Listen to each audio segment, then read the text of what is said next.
Bienvenue à toutes et à tous en ce dimanche 12 mars. Nous sommes le 3e dimanche du temps de Carême. Nous sommes dans ce temps de Carême, ce temps où nous sommes invités à un renouvellement intérieur, où nous sommes invités à prendre le temps d'édifier notre rapport à Dieu par la lecture de la Bible et par la prière. Je vous invite à la prière. Seigneur, tu es au milieu de nous. Nous savons que tu es là et que tu nous attends. Que ta grâce, ta paix et ta miséricorde nous conduisent et nous portent pendant ce temps de rencontre. Nous sommes réunis en ton nom. Accorde-nous de t'accueillir. Amen. Et nous chantons ensemble à la page 170, le cantique 12-01, les strophes 1 et 2. Donc à la page 170, je louerai l'Éternel.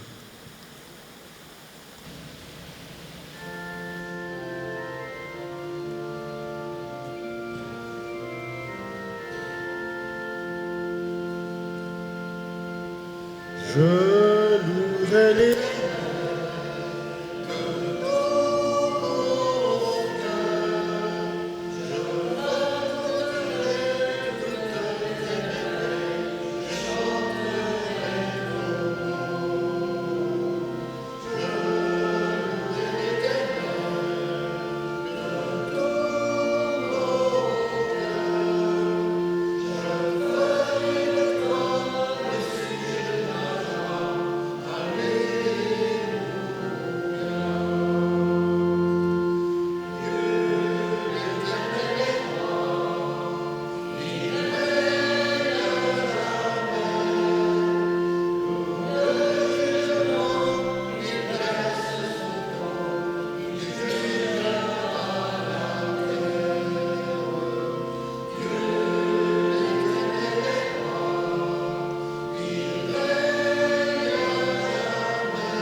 Venez, chantons avec allégresse à l'Éternel, poussons des cris de joie vers le rocher de notre salut.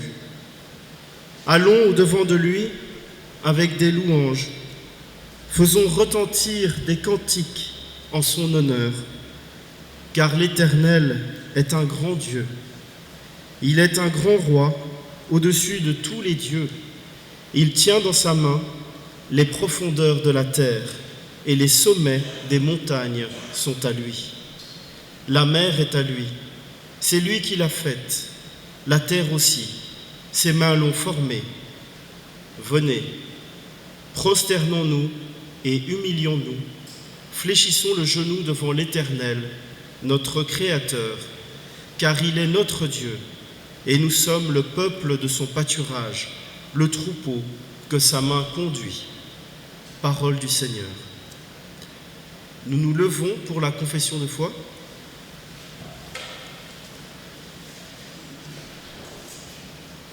Je crois en Dieu, le Père Tout-Puissant, Créateur des cieux et de la terre. L'Éternel règne, il est esprit, il est amour. L'amour de Dieu envers nous s'est révélé en ceci.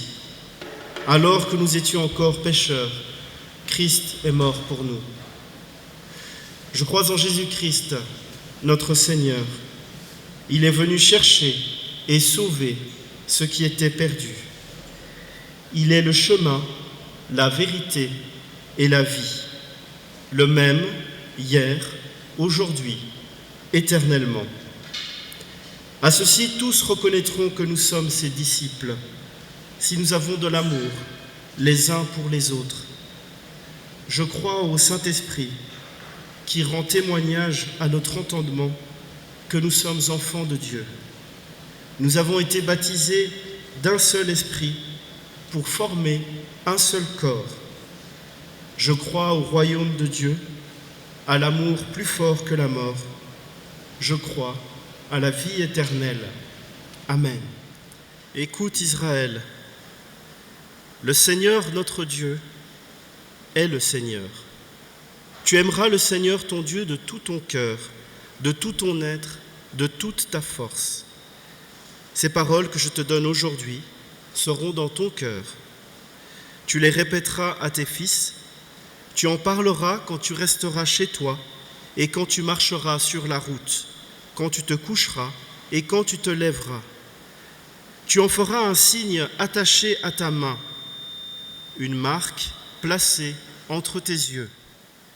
Tu les écriras sur les poteaux de ta maison et à l'entrée de ta ville. Ces versets nous rappellent que l'amour de Dieu doit nous conduire tout au long de notre vie. Il doit nous animer lorsque nous sommes dans notre maison et lorsque nous voyageons, lorsque nous nous préparons à dormir et lorsque nous nous levons pour commencer une nouvelle journée. Tournons-nous vers Dieu pour lui demander son pardon et son aide afin d'être meilleurs. Nous avons écouté ta parole, mais nous n'avons pas vécu l'Évangile. Nous avons entendu ton appel, mais nous ne t'avons pas suivi. Nous avons accueilli ta bénédiction, mais le témoignage de notre foi est resté timide. Aie pitié de nous. Accorde-nous la grâce de pouvoir nous repentir et de changer notre vie pour la rendre plus transparente à ton évangile. Donne-nous l'humilité et la foi d'entendre ton appel, de vivre ta parole et de partager la vie de ton évangile. Que tous ceux qui se tournent vers Dieu avec confiance reçoivent de lui la certitude de son amour. Seigneur, nous voulons te remettre tout ce qui nous encombre et nous empêche de te suivre. Tu nous appelles à devenir des artisans de ton royaume et nous sommes préoccupés par nos fausses richesses. Tu nous appelles à nous mettre en marche à ta suite et nous sommes retenus par nos peurs et par nos habitudes.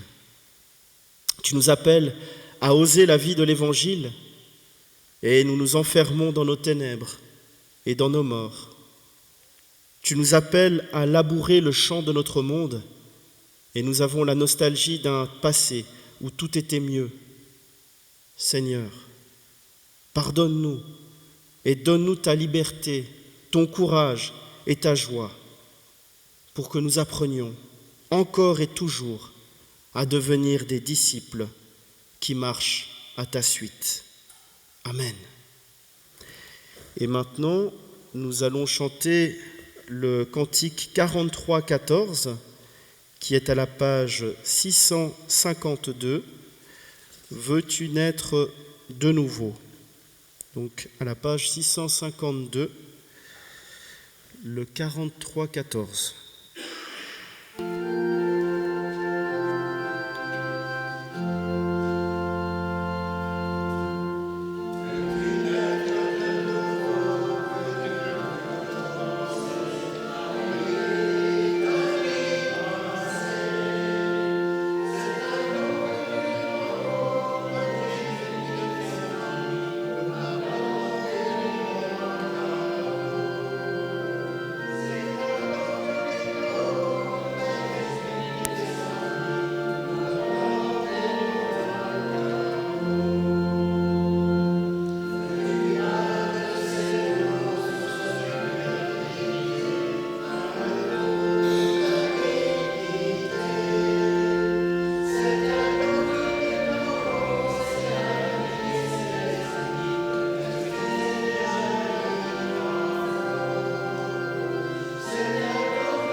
Ô Dieu éternel, quand nous pensons que nous avons tout compris, tu te présentes dans nos vies pour tout chambouler et pour nous conduire sur un nouveau chemin.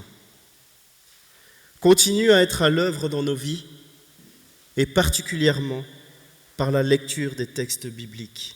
Amen.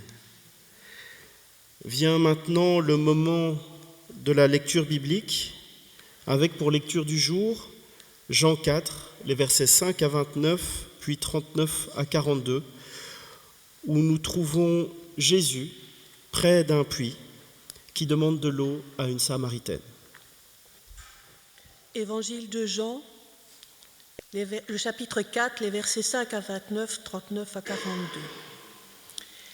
Jésus arriva dans une ville de Samarie, nommée Sychar, près du champ que Jacob avait donné à Joseph, son fils.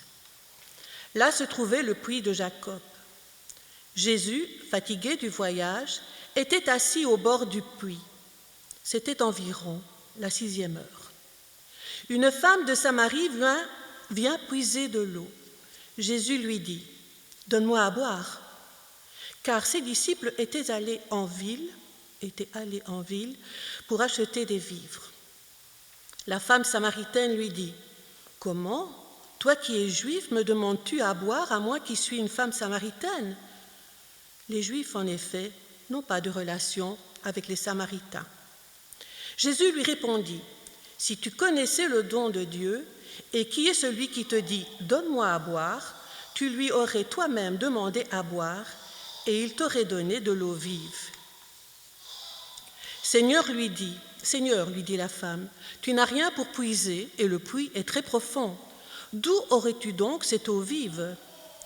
Es-tu plus grand que notre père Jacob, qui nous a donné ce puits et qui en a bu lui-même, ainsi que ses fils et ses troupeaux?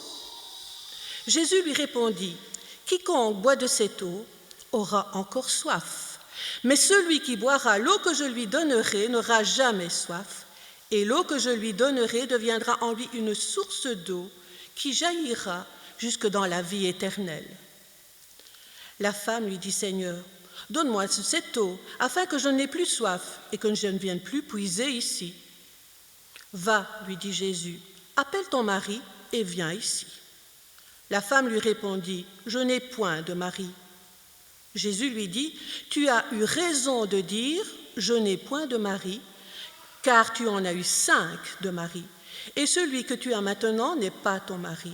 En cela, tu as dit vrai. Seigneur, lui dit la femme, je vois que tu es prophète. Nos pères ont adoré sur cette montagne, et vous dites, vous, que le lieu où il faut adorer est à Jérusalem. Femme, lui dit Jésus, crois-moi, l'heure vient où ce ne sera ni sur cette montagne, ni à Jérusalem, que vous adorerez le Père. Vous adorez ce que vous ne connaissez pas. Nous adorons ce que nous connaissons, car le salut vient des Juifs.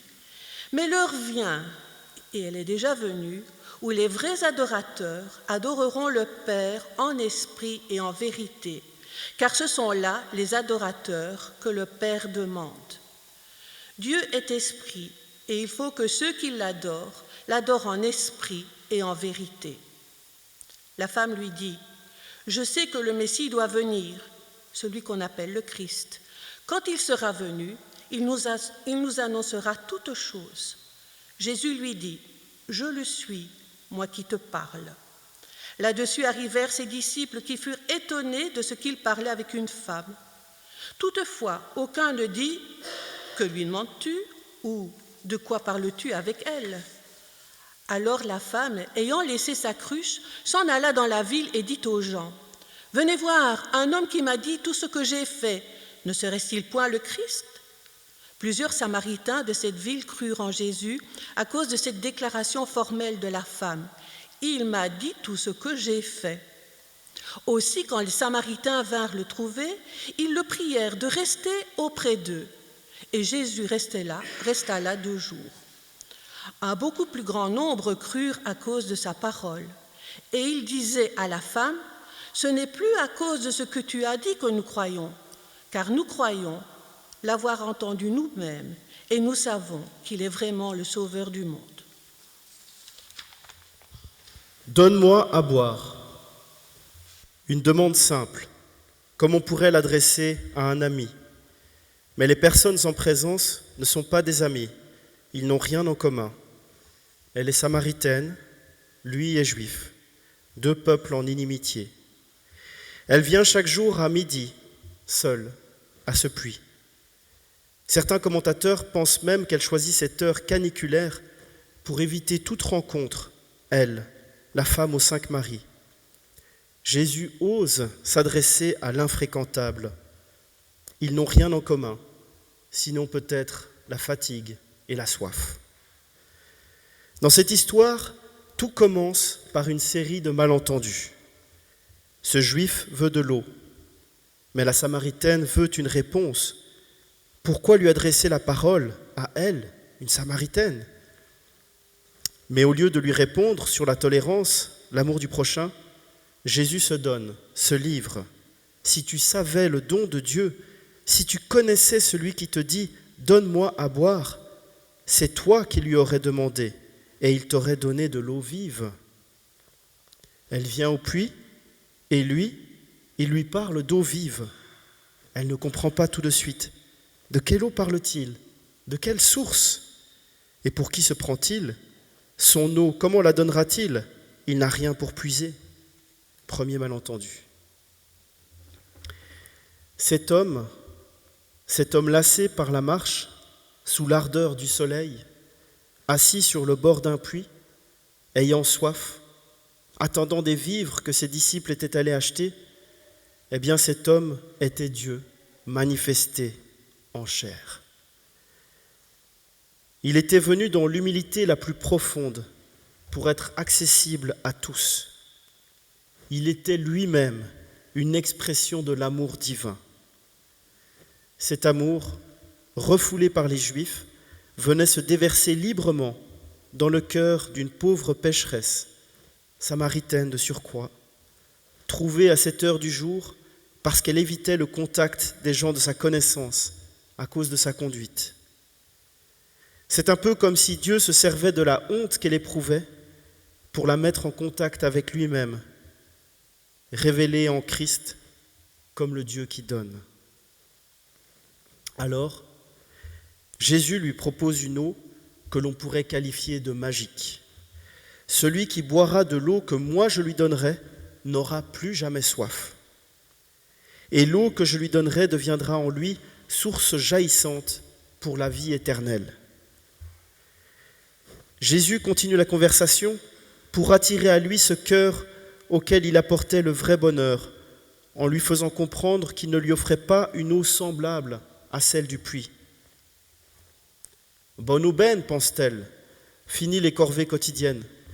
La Samaritaine ne comprend pas tout de suite. Elle lui dit « Seigneur, donne-moi cette eau, afin que je n'ai pas soif et que je ne vienne pas ici pour puiser. » Elle veut simplement s'éviter de la peine. Elle ne peut pas comprendre de quelle eau il s'agit. Second malentendu. Car l'eau dont parle Jésus, ce sont ses paroles de vie éternelle. Une parole qui nous révèle à nous-mêmes en vérité, comme avec un miroir. La rencontre avec Jésus, l'écoute de sa parole, nous mettent face à nous-mêmes, face à nos joies, comme à nos blessures. Jésus lui dit « Va, appelle ton mari et viens ici. » La femme répondit et dit « Je n'ai pas de mari. » Jésus lui dit « Tu as bien dit, je n'ai pas de mari, car tu as eu 5 maris, et celui que tu as maintenant n'est point ton mari. En cela tu dis vrai. » Par sa réponse, Jésus place la femme dans la pleine lumière de Dieu. Elle se trouve devant celui aux yeux duquel toutes choses sont nues et découvertes. Aussi répond-elle, « Seigneur, je vois que tu es un prophète. » Elle comprend qu'il lui parle d'autorité divine, comme les prophètes. Mais ceux-ci parlaient de la part de Dieu, tandis que Jésus était Dieu. La parole de Jésus atteignait la conscience de la Samaritaine et l'œuvre de Dieu s'accomplissait en elle. Elle avait senti qu'il connaissait tous ses actes, et dans cette lumière, elle avait compris son entière culpabilité. La Bible nous offre une pléthore d'exemples de prise de conscience de ce type, comme par exemple le brigand sur la croix, le bon larron, qui se condamna entièrement, ou encore, sur le chemin de Damas, Saul de Tarse, un homme sans reproche quant à la loi, qui se vit en un instant comme le plus grand des pécheurs et qui fut sauvé. Par la grâce de Dieu, c'est dans cette lumière que peut être obtenu le pardon. Dans cette vérité mise à nu, la Samaritaine parle de sa foi. Une foi qui empêche toute rencontre entre elle et Jésus, si on s'appuie sur le passé. Elle qui pratique sa religiosité sur les monts de Samarie, lui, le juif, qui est associé au mont du Temple et à Jérusalem. Deux parcours différents, chacun sa foi, chacun son espace. C'est là un autre malentendu. Pour Jésus, la seule montagne d'adoration, c'est Dieu le Père qui nous offre un présent et un avenir. L'heure vient, et c'est maintenant, où les vrais adorateurs adoreront le Père en esprit et en vérité. Tels sont les adorateurs que recherche le Père. L'heure vient, l'heure de la croix, sur la montagne d'adoration du Golgotha, où le Fils va se révéler dans l'amour du Père. C'est l'occasion pour Jésus de révéler la vérité à l'égard du culte que Dieu désirait. Il n'était pas descendu du ciel pour ramener seulement le peuple élu, égaré au culte de l'Éternel, comme les prophètes avaient cherché à le faire. Non. Dieu le Père se faisait connaître à tous, indistinctement. Les Samaritains, idolâtres d'un côté, et les Juifs, qui adoraient le vrai Dieu, mais imparfaitement de leur côté, ne connaissaient ni les uns ni les autres Dieu comme un Père aimant. Le Père cherche de vrais adorateurs. Il veut être connu dans son amour infini. C'est dans la personne de son Fils qu'il les cherche et les rend capables de l'adorer dans la vérité de ce qu'il est.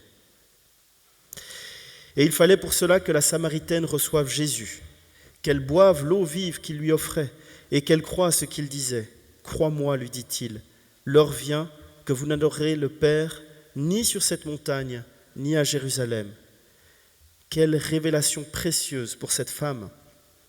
Il ne l'exclut pas du culte du Dieu aimant, ni aucun Samaritain, comme on les privait du culte juif à Jérusalem. Il lui dit, vous adorerez le Père. Dès le moment que l'heure de la grâce est introduite, chacun peut participer à ce privilège. La Samaritaine ne comprend pas ce que Jésus lui disait, mais disposée à croire aux enseignements du Messie, elle dit « Je sais que le Messie, qui est appelé le Christ, vient. Quand celui-là sera venu, il nous fera connaître toutes choses. Aussi, Jésus peut lui dire « Je le suis, moi qui te parle. » Il ne lui en fallait pas davantage. Son cœur est inondé de lumière. Quel précieux moment pour le Sauveur. Repoussé à Jérusalem par les Juifs, il peut faire couler les eaux vivifiantes de la grâce chez cette femme. Il trouve en cette femme qui l'a rendue consciente de son état de péché et qui se laisse gagner à lui par ses paroles une âme à laquelle il peut révéler qu'il est le Christ, alors même qu'il doit défendre à ses disciples de le dire aux Juifs à cause de leur incrédulité. La femme laissa sa cruche et s'en alla à la ville pour dire aux hommes « Venez, voyez un homme qui m'a dit tout ce que j'ai fait. Celui-ci n'est-il point le Christ ?» Nous avons là une preuve de l'œuvre de Dieu dans la Samaritaine. Avant, elle évitait de rencontrer ses semblables à cause de sa mauvaise conduite. Maintenant, elle va leur dire qu'elle a trouvé un homme qui lui a révélé tous ses actes. Elle s'était trouvée dans la lumière de Dieu, lumière qui a révélé sans doute bien plus de péchés que les hommes de Sichar n'en connaissaient sur son compte. Si la Samaritaine pouvait parler de tout ce qu'elle avait fait, c'est parce que dans la lumière, elle vit la grâce qui lui avait pardonné. La Samaritaine possédait un bonheur qu'elle ne pouvait pas garder pour elle-même. Ce témoignage si simple et si vrai produisit chez ceux qui l'entendirent le même effet que chez elle. Ils crurent à cause de sa parole. Dans ce passage des évangiles, il est question de soif d'eau. Mais cette demande de Jésus va beaucoup plus loin, car sa grande soif est une soif de foi. Jésus nous propose par son évangile d'étancher notre soif de foi, notre soif d'en vouloir toujours plus aussi. Il nous propose de nous combler. Si nous savions les dons de Dieu, si nous prenions réellement conscience de tout ce qu'il veut nous offrir, alors c'est nous qui ne cesserions de lui dire « Comble-moi de ton amour, de tes dons », et non pas par une volonté de possession, mais dans une réelle relation d'amour, de reconnaissance et de foi. J'ai soif. Ce seront aussi les paroles de Jésus, élevées en croix, dans le même évangile. Sur cette même croix, de l'eau jaillira de son côté ouvert. Jésus s'offre à nous comme la source du Père qui a soif de rencontre et d'amour. Amen.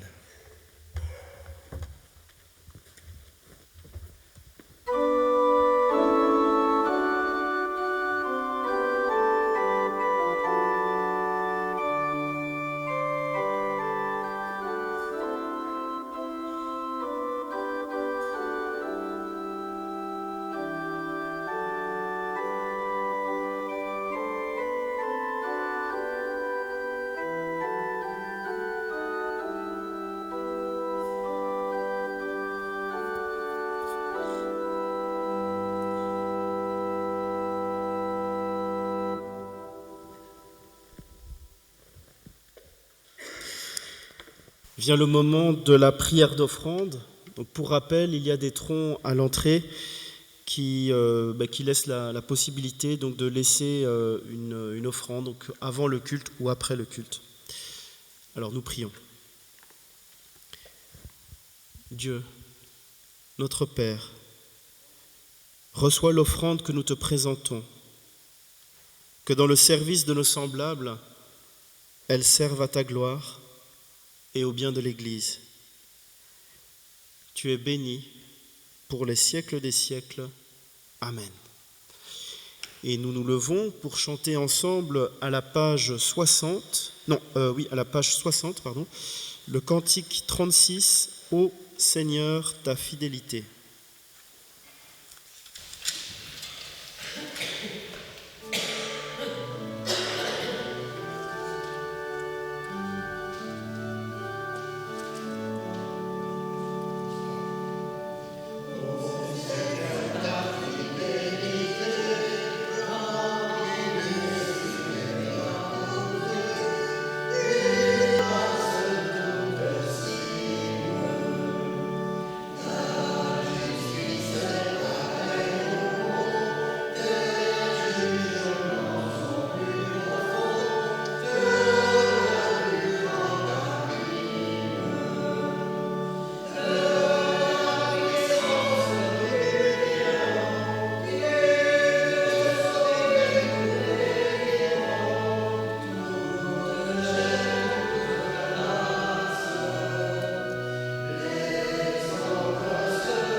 Louons le Seigneur. C'est notre joie de te célébrer, Dieu, notre Père. C'est notre joie de te rendre grâce, toujours et partout. Oui, c'est notre joie de te célébrer pour ce monde que tu as créé si beau et que tu gardes à travers ses douleurs jusqu'au jour où viendra ton royaume. C'est notre joie aussi de te célébrer pour ton Fils, notre Seigneur et notre Sauveur, né dans la chair. C'est notre joie de te célébrer pour ton Saint-Esprit, pour ce souffle de vie qui illumine notre foi, exorcise nos peurs et étanche notre soif. C'est pourquoi, avec l'Église universelle, les anges et la grande nuée des témoins, nous exaltons ton saint nom et nous chantons ta gloire au cantique de la page 264, comme un souffle fragile, page 264. 2208. 2208.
Dans ce pain et dans ce vin, nous trouvons le signe, le témoignage que l'alliance entre Dieu et nous est totale et définitive.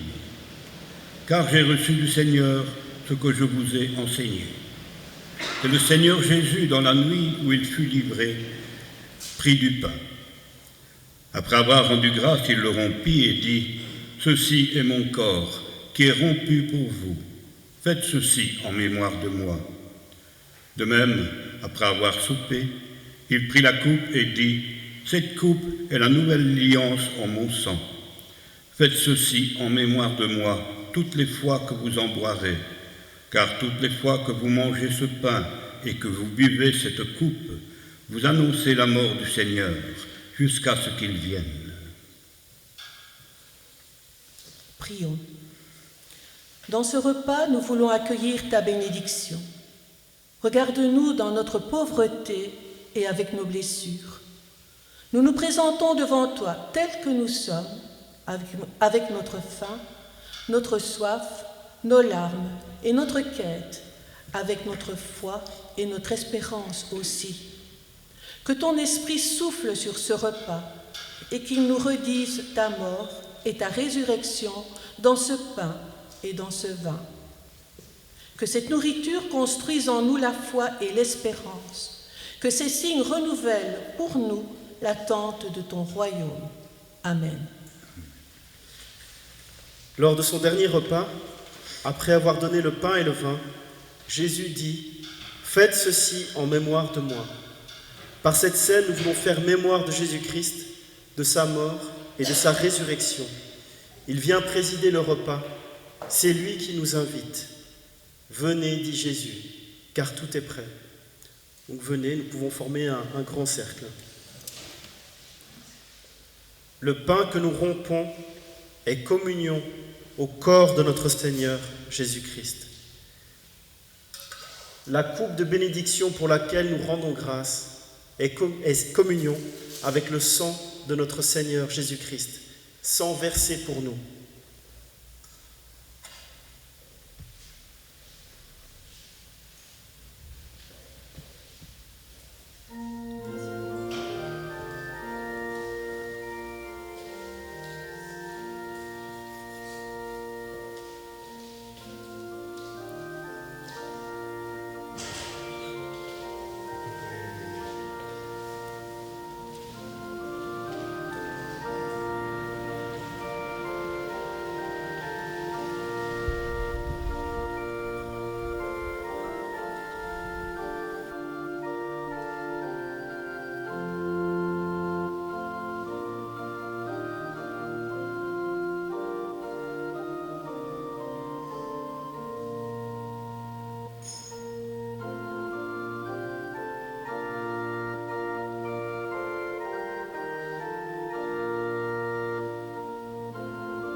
Nous te rendons grâce, Dieu Tout-Puissant, pour ce repas qui fortifie notre cœur et qui désaltère notre soif.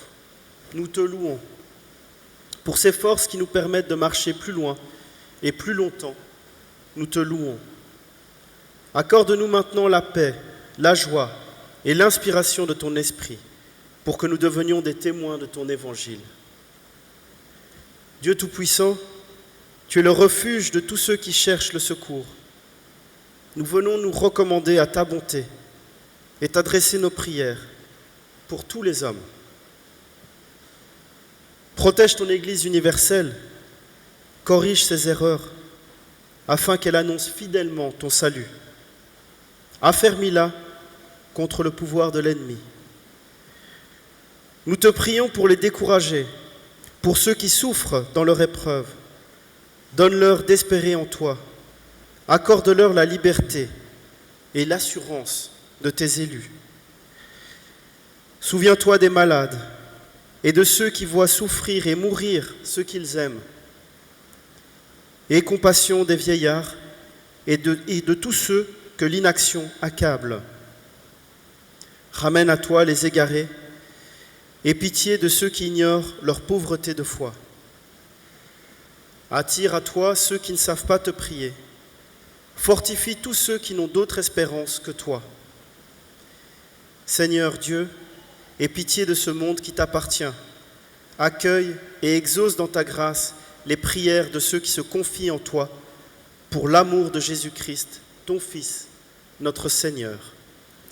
Maintenant, nous disons ensemble la prière que Jésus nous a laissée. Notre Père qui es aux cieux, que ton nom soit sanctifié, que ton règne vienne, que ta volonté soit faite sur la terre comme au ciel. Donne-nous aujourd'hui notre pain de ce jour. Pardonne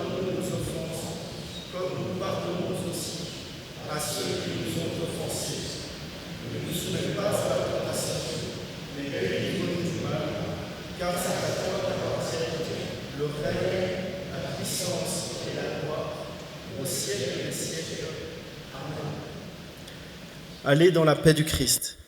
Nous pouvons retourner à nos places. Quelques annonces.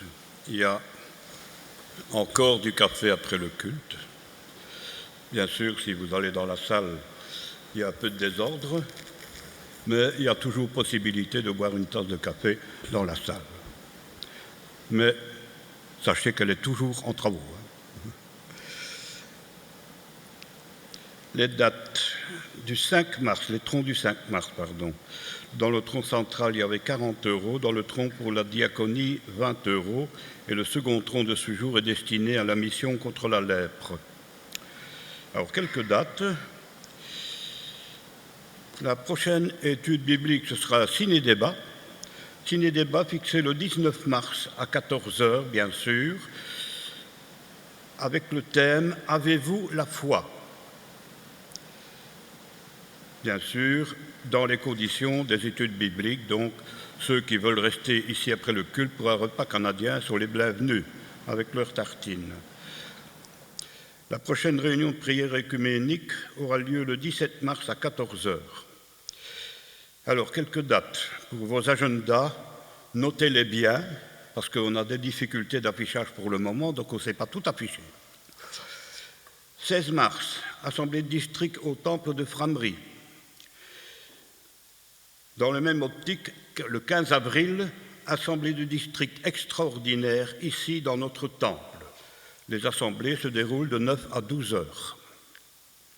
Le 23 mars, on a envie de vous le dire, Télé-MB fait un reportage à Ésope. Je ne sais pas s'ils sont en direct le 23 mars ou si ce sera en différé. Je n'ai pas encore d'informations à ce jour. Nous sommes en différé. Ce serait en différé le 23 mars. Ok, donc ça va. Ils seront aussi à l'entrée. À quelle date?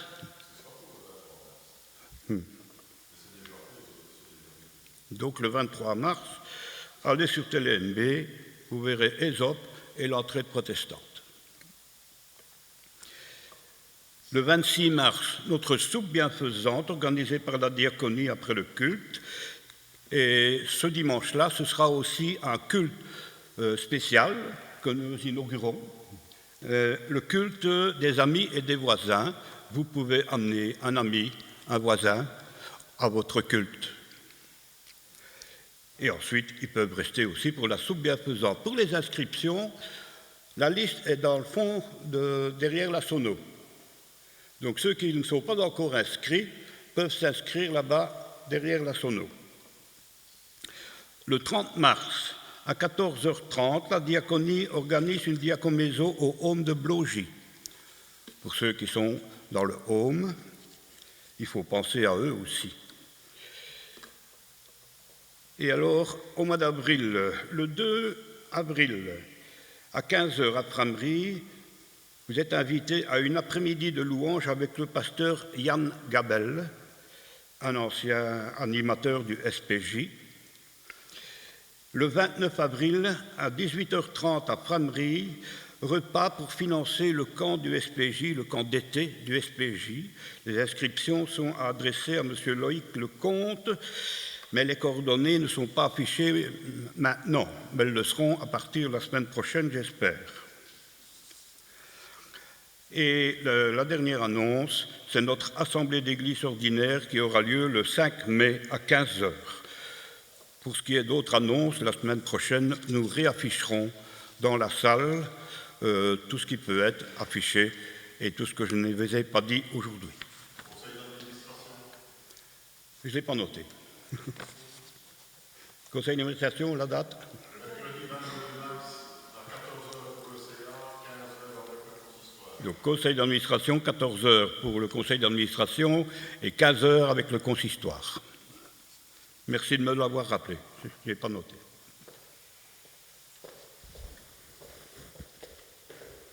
Merci. Juste une petite précision, pour le groupe de prière qui se réunit le 17 à 14h, donc le thème, ce sera sur le pardon.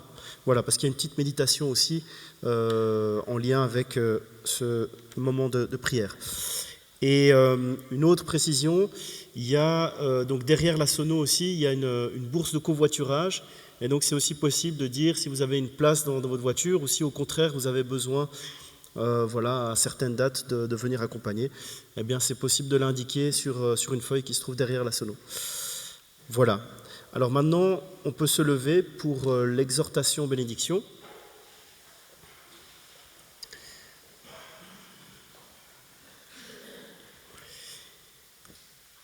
Le Christ te précède dans ta rue, dans ta maison, chez tes voisins, chez tes amis. Il est le frère avec qui tu partages le pain. Il est le prochain qui te tend un verre d'eau. Il est l'étranger qui croise ton chemin. Il est le pauvre à qui tu donnes ton manteau. Il est le malade que tu tiens par la main. Il est le prisonnier dont tu partages le fardeau. Le Seigneur vous bénit et vous garde. Il fait resplendir sa lumière sur vous et vous accorde sa grâce. Père, Fils et Saint-Esprit. Amen. Et nous chantons ensemble à la page 528, le cantique 36-29. Seigneur, fais de nous des ouvriers de paix, les strophes 1, 2 et 3. Donc à la page 528, le 36-29. Strophes 1, 2 et 3.